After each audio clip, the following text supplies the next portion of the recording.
Isang araw, sa isang tahimik na baryo, may isang magsasaka na ang pangalan ay Julio. Matagal na siyang naghahanap ng mapagkukunan ng tubig para sa kanyang maliit na sakahan.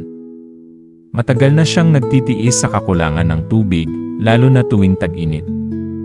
Ngunit isang araw, pinalad siya ng inalok ng kanyang kapitbahay na si Berto na ibenta ang kanilang lumang balon. Napapanahon na ito sa aking bukid, sabi ni Julio sa kanyang sarili. Sa wakas, magkakaroon na rin ako ng sariling balon para sa aking mga pananim.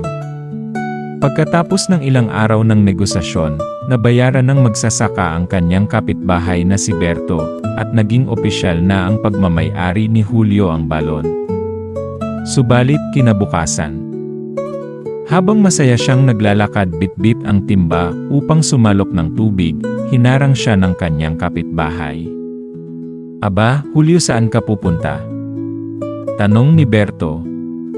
"Kukuha ako ng tubig, nabili ko na ang balon, di ba?" sagot ng magsasaka. "Ibinenta ko ang balon, pero hindi kasama ang tubig." Ang sabi niya sabay talikod ni Berto na may ngising mapanlinlang, namutla si Julio. Hindi siya makapaniwala sa tusong sagot ng kanyang kapitbahay. Dahil hindi niya alam ang gagawin, dumiretso siya sa barangay hall.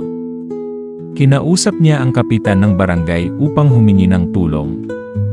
Pagdating niya sa barangay hall, lumuha siyang nagkwento sa barangay kapitan na kilala sa kanyang pagiging makatarungan.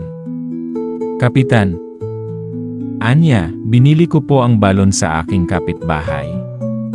Ngunit ngayon, ayaw niya akong pakuhanin ng tubig sa balon. Sabi niya, ibinenta lang daw niya ang balon, pero hindi ang tubig sa loob nito." Nag-isip ang barangay kapitan, saka tinawag si Cardo, ang kanyang matalinong tagapayo. Pagdating ni Cardo, agad siyang nagtungo kasama ang magsasaka, at ipinatawag ang kapitbahay. Tahimik na nakikinig ang lahat habang ipinaliwanag ni Cardo ang sitwasyon. "Sabihin mo nga," tanong ni Cardo sa kapitbahay, "bakit hindi mo pinapayagan ang magsasaka na kumuha ng tubig sa balon na kanyang binili sayo?" Sumagot ang tusong kapitbahay, "Ibinenta ko po ang balon, pero hindi ang tubig sa loob. Kaya wala siyang karapatang kunin ang tubig." May ilan sa mga tagapakinig na tila napapailing na. Ngunit si Cardo ay hindi nagpakita ng galit o inis. Sa halip, umiti siya ng marahan at sinabing, "Aba, kung gayon ang sinasabi mo, ay may ibang may-ari ng tubig na nasa loob ng balon." "Opo, ako po yon," mabilis na sagot ng kapitbahay. "Kung ganoon," patuloy ni Cardo, "wala kang karapatang hayaan ang tubig mong manatili sa balon ng ibang tao. Dahil hindi na iyo ang balon, at labag sa batas ang paggamit ng pag-aari ng iba ng walang pahintulot." Biglang natigilan ang kapitbahay. "Ibinenta mo ang lalagyan, pero pinilit mong itago ang laman. Kaya ngayon, may dalawang pagpipilian ka, bayaran mo ng upa ang magsasaka para sa bawat araw na inuokupa ng tubig mo ang kanyang balon. O alisin mo ang tubig mo ngayon na rin." Napahiya ang kapitbahay sa sinabi ni Cardo. Tumahik na lang siya at walang nasabi. Alam niyang matatalo siya sa kaso. Hindi inaasahan ni Berto na ang kasinungalingan ang ikapapahamak niya. Humingi siya ng tawad sa magsasaka, sa harap ng barangay kapitan at kay Cardo, "Maling-mali po ako. Patawad.